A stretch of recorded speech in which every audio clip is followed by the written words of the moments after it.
दुनिया का सबसे बड़ा युद्ध ईरान, अमेरिका, इजराइल के बीच चल रहा है। तेल की कीमतें आसमान छू रही हैं, हॉर्मुज़ स्ट्रेट बंद होने वाला है और लोग पूछ रहे हैं क्या वर्ल्ड वॉर 3 शुरू हो गया। लेकिन सवाल ये है, इस पूरे युद्ध में पीएम मोदी, शी जिनपिंग और व्लादिमीर पुतिन क्या कर रहे हैं?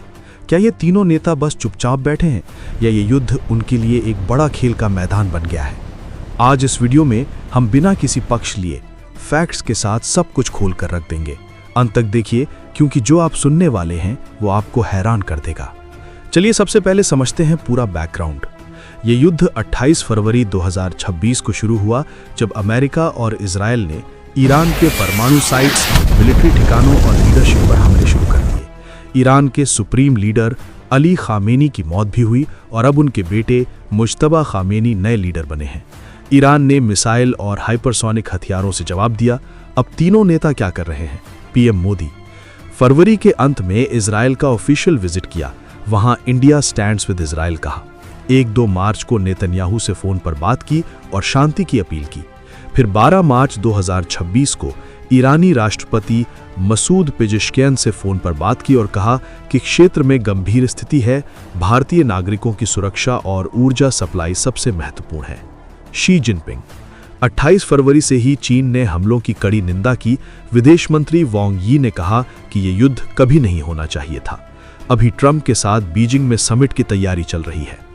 पुतिन खामेनी की मौत को सिनिकल मर्डर कहा और नए लीडर मुज्तबा खामेनी को अनवेवरिंग सपोर्ट का मैसेज दिया।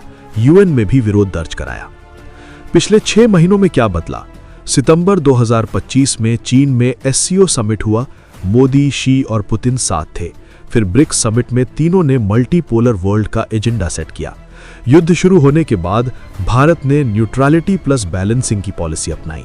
इजराइल के साथ डिफेंस पार्टनरशिप मजबूत, ईरान के साथ डिप्लोमेसी। चीन ने अमेरिका के साथ ट्रेड टॉक जारी रखा, लेकिन ईरान को स्ट्रैटेजिक पार्टनर बताया। रूस ने यूक्रेन युद्ध के बावजूद ईरान को बैकडोर सपोर्ट दिया। इंटेलिजेंस शेयरिंग के आरोप भी लगे।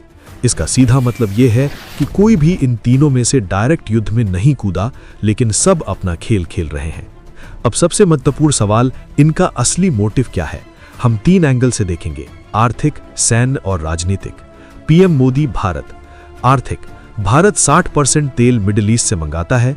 हॉर्मुज़ बंद हुआ तो पेट्रोल डीजल महंगा। इन्फ्लेशन, 9000 प्लस भारतीय नागरिक गल्फ में है। सैन्य, इजराइल से ड्रोन और टेक, रूस से S-400। राजनीतिक, स्ट्रैटेजिक ऑटोनॉमी, न अमेरिका के साथ न चीन रूस के साथ पूर्ण गठबंधन। घरेलू स्तर पर सशक्त भारत का इमेज।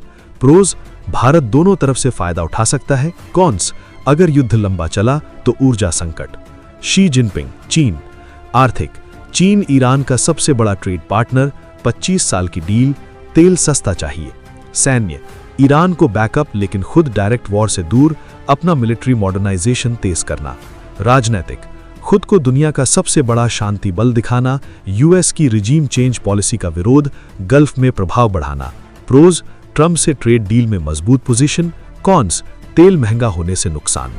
पुतिन रूस। आर्थिक, तेल की कीमतें $100 प्लस पहुंचने से रूस को फायदा। यूक्रेन युद्ध के लिए फंडिंग। सैन्य, ईरान को ड्रोन और इंटेलिजेंस आरोप, अमेरिका को मिडिल ईस्ट में फंसाकर यूक्रेन से ध्यान हटाना।